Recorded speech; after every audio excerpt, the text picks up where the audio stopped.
Parlons de ce vaste sujet, comment coudre du velours. J'ai 10 astuces et explications pour que tu comprennes enfin ce que c'est le velours, comment l'utiliser, pourquoi peut-être tu galères. On va essayer de rendre ça beaucoup moins compliqué, ok? Le velours, c'est un tissu non extensible de la famille des Chanetram. S'il est extensible naturellement, ça devrait être la famille de la maille. Mais c'est pas le cas aujourd'hui. Ça a donc été tissé. Et c'est un tissu que tu vas pouvoir utiliser pour faire de l'accessoire ou des vêtements. Derrière, tu as 2 vêtements cousus en velours. Et là, j'ai 2 sacs cousus en velours. Et tu vas voir, il y a des petites nuances qui sont importantes à comprendre pour enfin saisir pourquoi des fois tu galères. Parce que le velours, c'est beau. C'est hyper tendance. Mais non, ça n'est pas le tissu le plus simple à coudre. Et d'ailleurs, il y a des sacrés pièges. On s'est tous fait avoir au moins une fois. Du coup, c'est parti. On va essayer de revoir toute l'histoire du velours. Non, on va pas partir sur un exposé historique. C'est pas mon domaine. Par contre, on va essayer de voir un peu les bases. Mon envie dans cette vidéo, c'est de t'expliquer un peu le b.a.-ba du velours, de le rendre moins monstrueux qu'il pourrait paraître. Mais on n'est pas sur des techniques ultra compliquées. Mon objectif, ça reste de te rendre la couture facile, donc on va se détendre un petit peu. Et on va parler honnêtement de notre expérience velours, ok?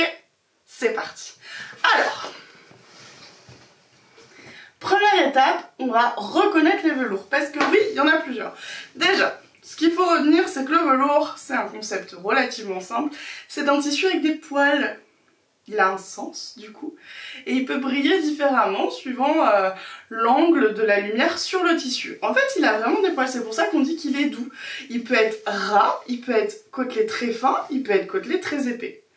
Le velours, il est poilu et tu vas pas le raser, ok? Tu vas l'aimer comme il est. Bon, ça c'est la base, donc on va retenir et on y reviendra probablement dans la vidéo, mais le velours, comme il a des poils, il a un sens.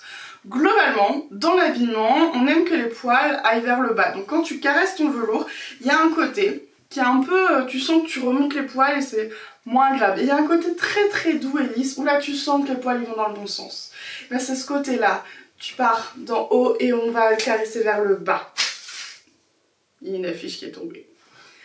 Dans l'habillement, c'est vraiment une règle qu'on aime. Pourquoi? Parce que déjà, il faut que tu coupes toutes tes pièces dans le même sens. Donc tu ne pourras pas faire ce qu'on appelle le tête-bêche. C'est pas possible parce qu'en fait la lumière va apparaître différemment sur ton tissu quand tu vas le regarder dans le sens correct ou dans l'autre sens. Donc si tu t'amuses à faire du tête-bêche, donc à mettre les pièces dans les deux sens de ton droit fil, donc droit fil et contre droit fil, tu pourrais te retrouver avec en fait des défauts qui apparaissent visuellement et en fait c'est tout simplement la lumière qui vient se poser sur le tissu de manière peu harmonieuse. Donc il y a une règle absolue dans le velours, c'est que toutes tes pièces doivent être coupées dans le même sens. Et si tu fais un vêtement, idéalement, tu le coupes vraiment le poil qui va vers le bas. Quand on le caresse, ça doit être doux vers le bas et pas l'inverse. Ça c'est pour la grande règle du velours. Je te conseille vraiment une chose, c'est que si tu t'es trompé, tu as coupé une pièce, elle est dans l'autre sens, tu les coupes tous dans l'autre sens. Ça sera pas toujours... top, dans le sens où ça peut créer des effets visuels que tu vas pas forcément apprécier, donc on fait super attention au sens du velours. Mais il y a une chose qu'on n'aime pas, surtout sur l'habillement, c'est que les pièces soient pas coupées dans le même sens. Pour l'accessoire, on va en parler, on est un petit peu plus détendu du string sur le sujet. Donc on va voir ça. Alors, je t'ai parlé un peu des velours.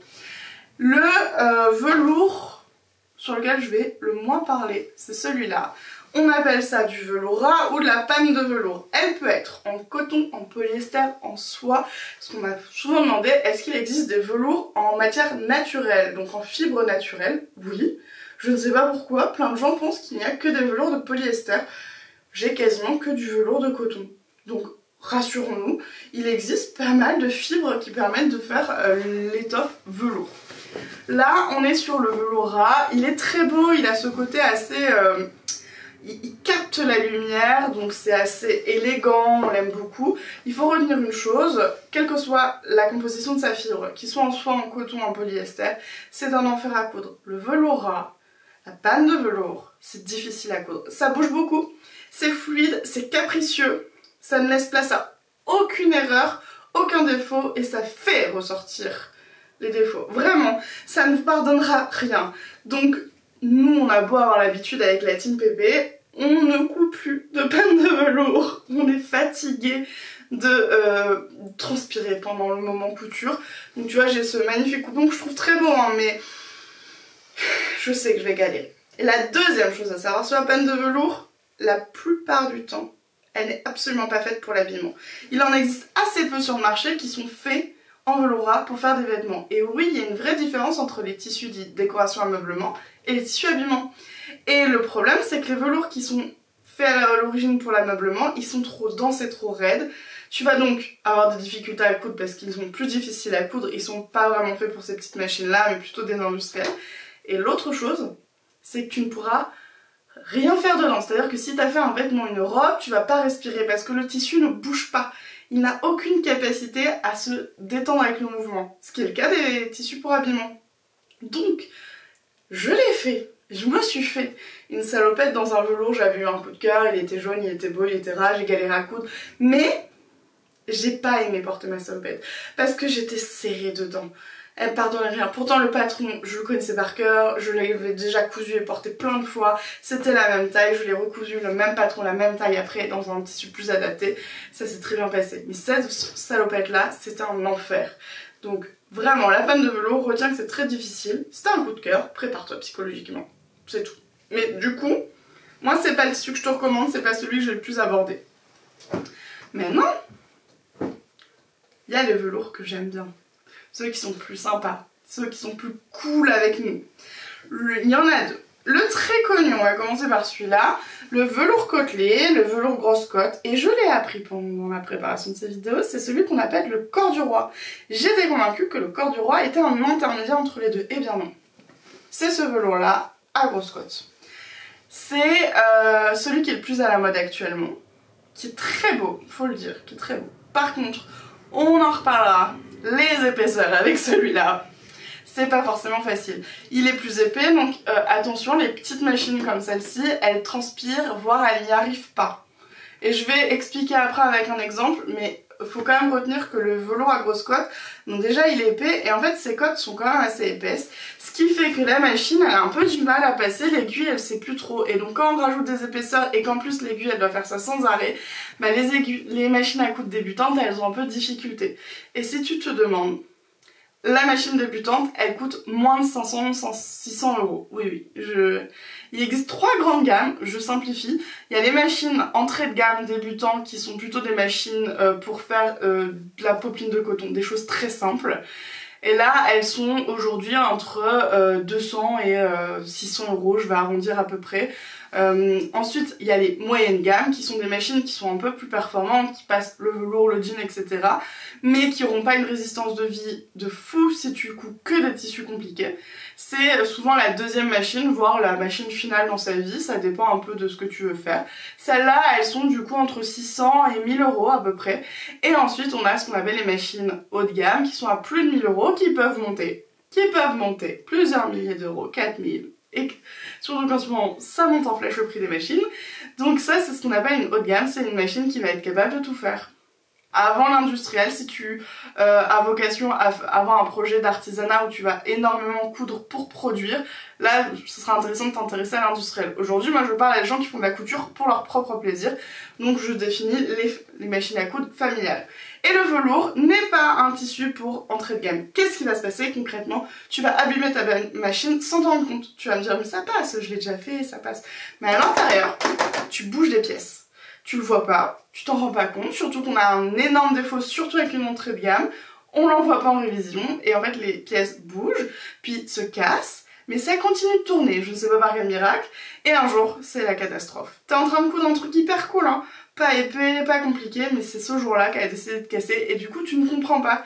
Et en réalité, c'est toutes les fois avant où t'as cousu des tissus qui n'étaient pas adaptés. Donc ça, c'est hyper important de le retenir. Le velours, c'est trop cool, mais ta machine peut ne pas apprécier. Donc là, j'ai quand même un velours à te proposer. Le milleré. Ouais.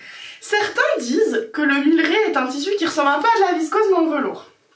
J'adore cette définition. Pourquoi? En fait, le milleré, il est beaucoup plus fin, ses côtes sont beaucoup plus fines, et du coup, il est beaucoup plus souple, tu vois, assez étonnant de se dire que ça, c'est du velours. Si je compare avec celui-là, qui est un peu peu plus baraque et un peu plus de mal, tu vois, au niveau du mouvement. On va les mettre à côté. Ouais, on va essayer de montrer au maximum. Voilà, le mouvement n'est pas le même. Donc le Milleray, de par ses coques beaucoup plus fines, moins hautes et moins espacées, et bien il est plus souple et donc lui il est assez facile à coudre. Il passe avec toutes les machines, il est sympa et en plus il a un avantage, c'est que tu peux faire pas mal de vêtements avec. Parce que oui, je vais te donner un petit peu la liste des vêtements, des patrons que tu peux faire en fonction des types de velours. Parce que il y a une règle qu'on va tous retenir, tu ne peux pas tout faire avec n'importe quoi. Ça marche pour tout dans la vie et en couture c'est très important de le retenir. Il faut que tu te souviennes que tous les tissus ne peuvent pas coudre tous les vêtements, le tombé sera pas le même. Et je vais te prendre un petit exemple. J'ai 2 sacs, parce que je t'ai un peu parlé des vêtements, mais on peut aussi faire de l'accessoire, qui ont tous les deux été cousus. C'est le même, c'est le patron Aristide de Petit Patron. Tous les deux ont été cousus dans du velours. Ici on est sur le corps du roi, donc le velours à grosse cote. Alors très joli, qui vient de chez Fairy Factory. Et coup de cœur, la couleur incroyable. Ici on est sur un Milleray rose que j'ai depuis très longtemps, du coup je n'ai plus de boutique à te recommander. C'est le même sac et je ne sais pas si ça se voit bien à l'image, c'est toujours la grande problématique pour moi, je ne sais pas. Ils n'ont pas le même comportement. En fait, le sac en velours épais, là, il a l'avantage de garder sa forme naturellement. Il a été thermocollé, évidemment, j'ai suivi les instructions du patron, mais il a une forme, il a de la tenue. Le Milleray, je t'ai dit, il est plus souple. Donc ça a marché, l'avantage c'est qu'on l'a cousu avec cette machine à coudre. Celui-là, je vais pas te mentir, on l'a cousu avec celle-ci. On en parlera après des machines, mais... Et donc il est plus mou, un peu moins de tenue, tu vois. Je te montre un peu le comportement des sacs. Celui-là, il revient. Celui-là, quand tu le mets en boule, il reste en boule. C'est pas impossible, c'est un peu moins joli. Mais l'avantage, c'est que celui-là, tu peux le coudre. Donc, les deux velours, comme ils n'ont pas le même tombé, il y en a un qui est plus fin, plus souple, l'autre qui est plus épais, plus dense, bah tu les fais pas, tu les utilises pas pour la même chose. Du coup, en commentaire, quand j'ai préparé cette vidéo sur les réseaux, j'ai demandé ce que tu voulais savoir sur le velours. Et la question qui est le plus revenue, c'est la liste des patrons compatibles. J'ai pris du temps, j'ai fouillé. Plus de 60 patrons chez Petit Patron. J'ai pris du temps et c'est parti! Allez! Non, je déconne, j'ai une liste. Ah, parce que je veux pas en oublier, donc j'ai noté. Du coup, c'est parti. Quels sont les patrons compatibles? Donc le Milleray, je rappelle, le velours qui est très souple. Je dirais que mon top 3 des patrons, si tu es plutôt débutant, que tu... Alors, c'est pas un tissu 100% débutant, c'est un tissu... je suis à l'aise avec ma machine, j'ai déjà cousu quelques projets, je sens l'envie de progresser. Ok, c'est la règle du velours. Donc dans ce cas-là, pour le Milleray, j'ai envie de te recommander la jupe Chelsea, la robe Charlotte ou les pochettes à passepoil. Alors j'ai tous les trucs là, bon, la jupe, là c'est la jupe Kate, ratée, mais comme j'en ai plein, je vais pas passer 10 ans à te les chercher, je te mets des photos, c'est beaucoup plus simple. Et si tu veux la liste complète, je vais l'afficher mais je vais aussi la dire. Tu peux faire la robe Léontine, la robe Avril, la robe Charlotte, la robe Hermione, les pochettes Mia, les pochettes à passepoil, la pochette Elena, les pochettes à rabat, la trousse de toilette Clara, la trousse de couture Marguerite, les pochettes à papier, le tableau d'organisation Tobias, le bavoir Billy, la jupe Chelsea et la jupe Kate. Ah ouais, tout ça dans le velours Milleray. Ok, on passe à la deuxième liste. Le velours à grosse cote, c'est parti. Les 3 plus faciles, je mets des guillemets, je te l'ai dit. Le velours, c'est pas un tissu débutant, c'est un tissu où il faut quand même déjà avoir un peu confiance en soi.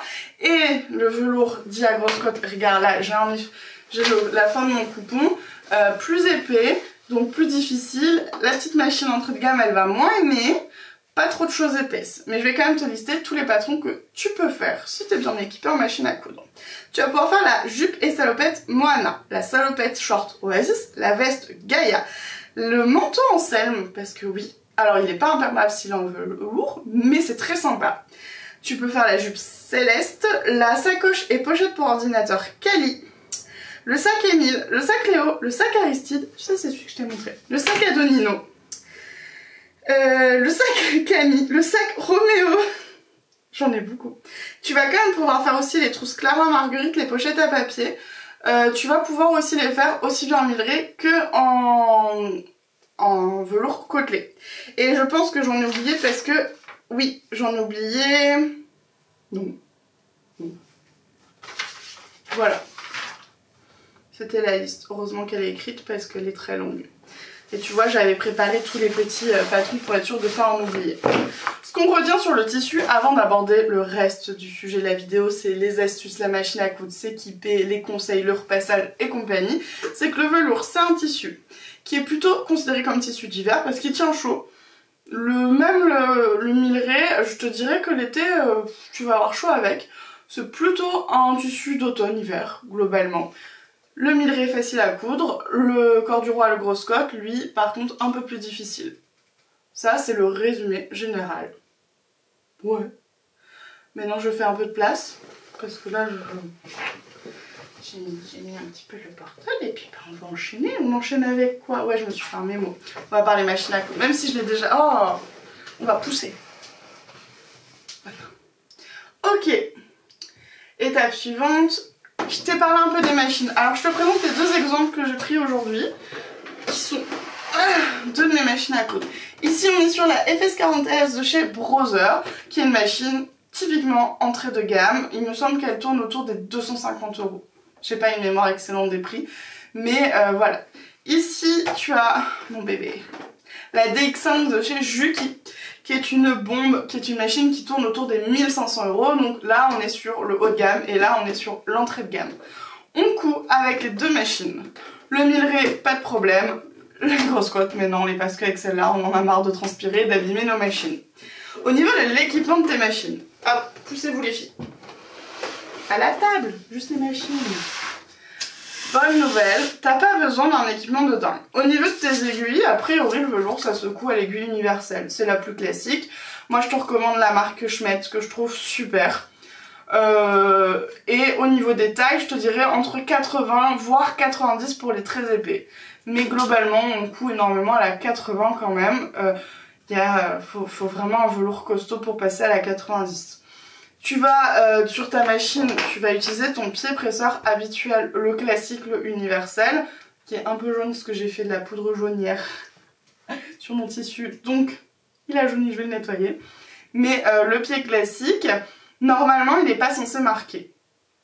Je sais qu'il existe un pied spécial chez certaines marques, comme chez Janome par exemple, pour le velours, qui vaut une fortune. Je n'ai pas testé le pied, mais quand j'ai regardé un peu la description, globalement, c'est vraiment...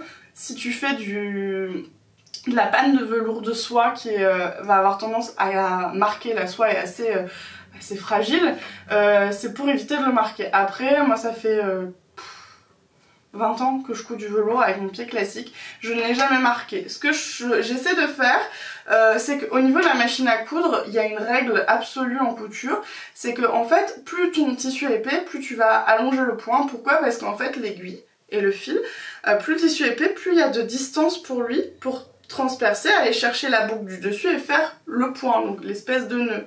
Donc si ton tissu est épais, le point va se rétrécir parce qu'il y a de la longueur qui a été prise par l'épaisseur. Donc en général, on allonge un peu le point, suivant l'épaisseur. Et retiens juste la règle toute simple, c'est que une jolie couture, c'est 4 points max sur 1 cm. Et je vais pas te donner le réglage en 2, 3, toutes les machines sont différentes, ton tissu va jouer, le fil, etc. Retiens que sur 1 cm, il te faut 4 points, pas plus, pas moins. Si t'en as beaucoup plus ou beaucoup moins, bah, c'est que ta longueur est pas bonne et réajuste là.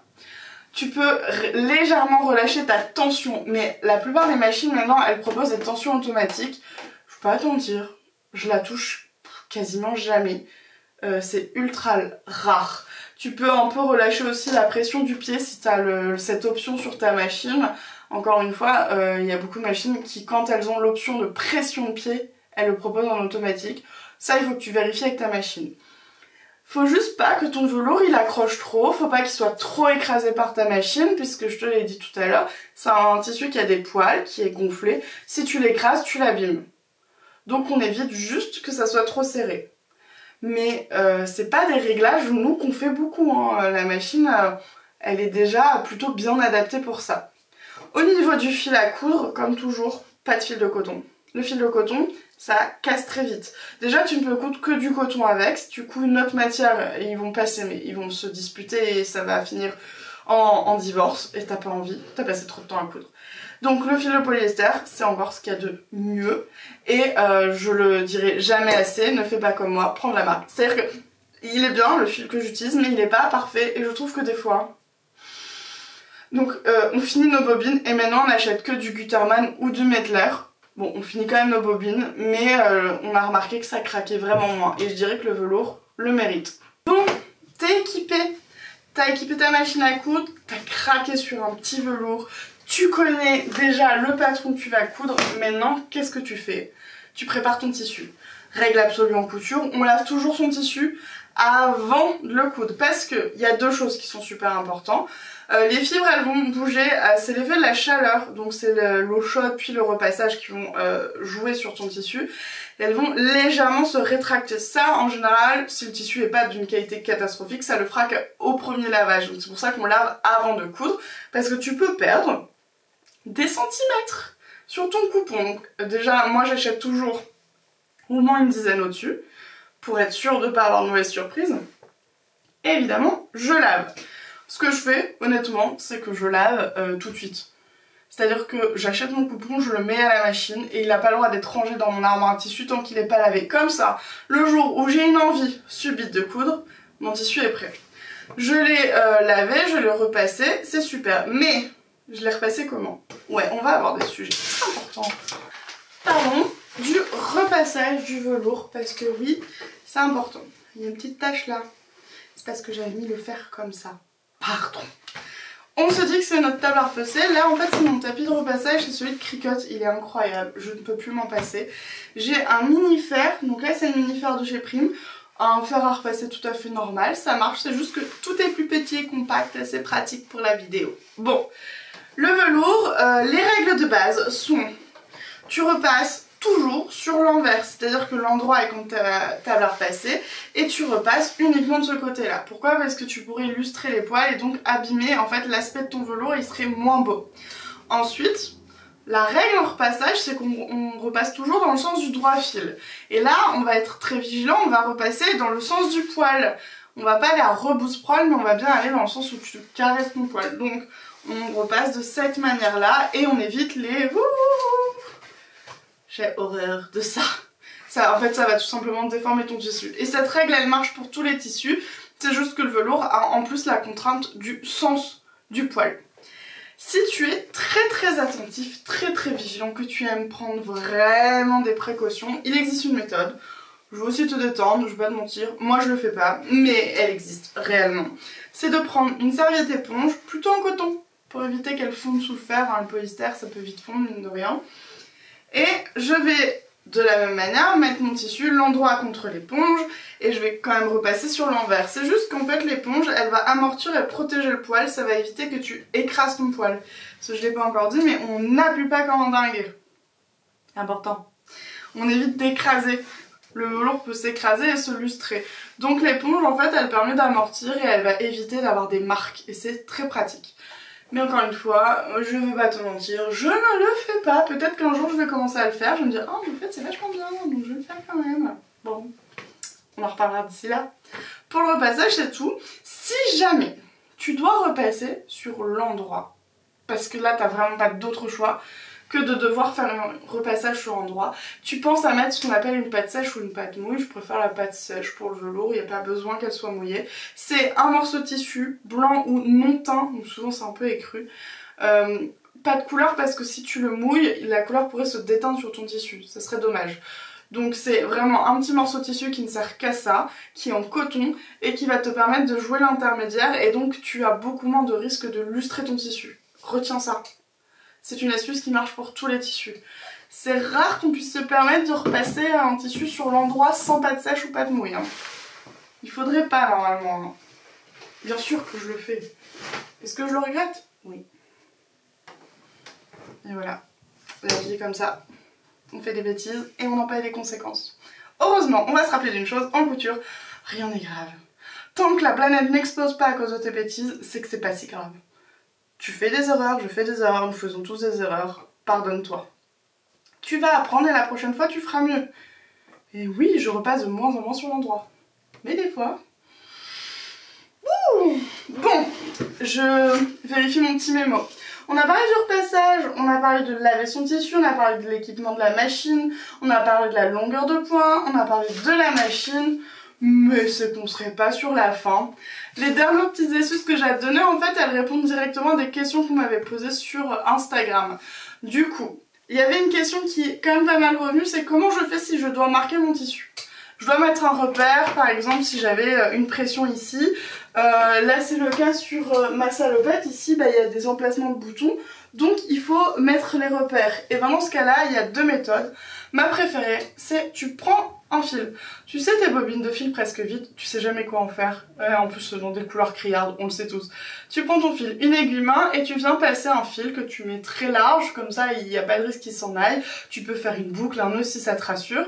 Et en fait ça te permet tout simplement d'avoir un repère qui va pas partir sous l'effet de la chaleur du fer quand tu vas repasser, qui va pas s'enlever si tu passes la main, et surtout tu peux le marquer sur l'endroit si t'en as besoin. Tu peux aussi utiliser des systèmes de crétailleurs. Alors là j'ai juste mes roulettes. Je fais tout tomber. Donc là c'est un distributeur de craie. Je vais y arriver. J'ai pas d'ongles. Voilà, donc en fait il y a de la craie en poudre ici, et ça c'est tout simplement mon distributeur. Et là elle est jaune parce que il existe blanc, jaune et d'autres couleurs, et bon, typiquement le jaune c'est quand ton tissu est blanc et que du coup la craie blanche ne se verrait pas. Par contre sur l'envers, parce que la craie elle peut, les stylos, les craies etc, déjà tu vas avoir du mal à aller sur l'endroit, il y a des cotes. Et en plus en fait ça va aller dans les poils et tu pourrais ne plus les voir ou galérer à l'enlever. Donc quand on doit tracer sur le tissu, on utilise des choses adaptées, donc de la crétailleur brute ou des poudres comme ça qui sont très pratiques, les petits critériums de crétailleur qui marchent aussi. Les stylos friction on n'aime pas trop, faut savoir que ça lustre le tissu, c'est-à-dire qu'en fait ça crée la bille, va créer une marque qui est définitive, même si l'encre a disparu, il y a toujours cette marque, donc nous on n'aime pas trop, on les utilise vraiment quand on a pas d'autre choix ou que ça sous la main. Mais on le fait forcément sur l'envers, on n'ira jamais tracer sur l'endroit avec le moindre outil de traçage, parce que ça pourrait se voir de manière définitive et ça serait dommage. Ça c'était pour le marquage. Qu'est-ce que j'avais? Est-ce qu'on peut faire des surpiqûres sur du velours? Eh bien oui. Tiens, je vais aller chercher cette jupe. Elle est tirée du livre La Bible couture pour débutants. C'est moi qui l'ai écrit. C'est la jupe Alba. Elle a été cousue du coup en liré et en fait, je ne sais pas si ça va bien se voir, où sont mes surpiqûres, je cherche. Là tu vois j'ai fait une surpiqûre, il n'y a aucune contre-indication, si ce n'est que les cotes, c'est comme je disais au début de la vidéo, les épaisseurs qui s'accumulent parce que quand tu fais une surpiqûre, concrètement tu as tes valeurs de couture à l'intérieur qui ont été plaquées toutes d'un côté en général, sauf si elles sont vertes, plus l'épaisseur du tissu, donc là j'ai mon pan de jupe plus les épaisseurs, donc forcément ça rajoute de l'épaisseur, c'est pas évident. Si ta machine ne supporte pas, ne fais pas les surpiqûres si tu peux te permettre de t'en passer. Typiquement ici sur ce sac, il n'y a pas beaucoup de surpiqûres. Il y en a une ici, et je crois que c'est à peu près la seule obligatoire. Nous on l'a quand même fait ici parce que notre machine le passe sans aucun problème. La DX5 de Juki, elle est super et elle va tout coudre, donc c'est un régal. Mais c'est vrai que sinon on l'aurait pas forcément fait avec une autre machine. Donc là c'est le repassage sans trop appuyer qui est important. Après tu utilises ton aiguille normale, ton pied normal, il n'y a pas de choses plus compliquées pour pouvoir faire tes surpiqûres, donc n'hésite pas. L'avantage de la surpiqûre, surtout sur des tissus comme le velours, c'est que ça va plaquer les coutures, parce que c'est un tissu qui est épais et qui va être rond, donc en fait, même si tu repasses, les valeurs de couture, elles auront du mal à rester à leur place, c'est-à-dire bien à plat, elles auront un peu envie d'aller vivre leur vie, donc c'est pour ça qu'on a tendance à très souvent surpiquer le velours. Surtout que c'est une matière qui s'y prête au niveau du style et de l'esprit. On va plutôt coudre des vêtements qui ont besoin de renfort. Là on a fait une jupe droite, derrière tu vois ma salopette Moana, les surpiqûres je les ai fait tant que je pouvais. D'ailleurs c'est hyper intéressant, parce que Moana je ne l'ai pas cousu avec cette machine. Je l'ai cousu avec Mamie, je ne sais pas si on la voit, c'est ma vieille machine à coudre qui a des stickers, qui est une machine dite moyen de gamme, qui est très vieille, elle a plus de 25 ans. Et c'est la première fois que je vais le dire sur YouTube, mais Mamie nous a quittés. Elle est à la retraite. Alors Mamie est restée sur l'étagère, je m'en sépare pas, mais Mamie fait la décoration. Je l'ai fait réparer maintes et maintes fois. Et elle a toujours ce même problème qui revient, elle est juste fatiguée. Elle est usée par sa vie, elle a subi, je l'ai énormément fait. Écoute, faut savoir que c'est une machine que ma mère avait déjà achetée d'occasion à une de ses amies. Moi je l'ai récupérée, j'ai fait mes études de mode avec et je l'ai donc torturée pendant ce temps-là. Et mes études ont plus de 15 ans. Donc ça fait en plus de tout ça 15 ans que je l'utilise pour Petit Patron et tout. Elle était fatiguée et donc typiquement qu'est-ce qui s'est passé, c'est que j'ai réussi à assembler ma robe, pas de problème, machine moyenne gamme donc ça passait. Par contre ici on est sur la ceinture, il commence à avoir beaucoup d'épaisseur, j'ai mes épaisseurs de la ceinture, j'ai mes épaisseurs de mon rabat qui est complètement doublé. J'ai pas réussi la surpiqûre, elle n'était pas obligatoire, je l'ai pas faite. J'ai préféré préserver ma machine. Bon, elle est morte peu de temps après mais ça c'est une autre histoire. Est-ce que je l'ai usée à cause du tissu? Ça je le saurai jamais, parce que je l'ai pas fait autopsie. Ah, je vais rester dans l'inconnu. Du coup, je te mets là, Moana. Moralité de l'histoire, on s'adapte à sa machine, au tissu, à son niveau et à ce qu'on est capable et ce qu'on a envie de faire. Donc le velours, c'est carrément possible. Je t'ai listé plein de patrons de chez Petit Patron qui sont faisables avec du velours. Je t'ai remis la liste évidemment en description. Si t'as d'autres questions, bah, n'hésite pas à les poser, ce sera peut-être l'occasion de les aborder sur des vidéos plus courtes sur les réseaux sociaux. Sur ce, bah, je te dis à très bientôt pour une autre vidéo.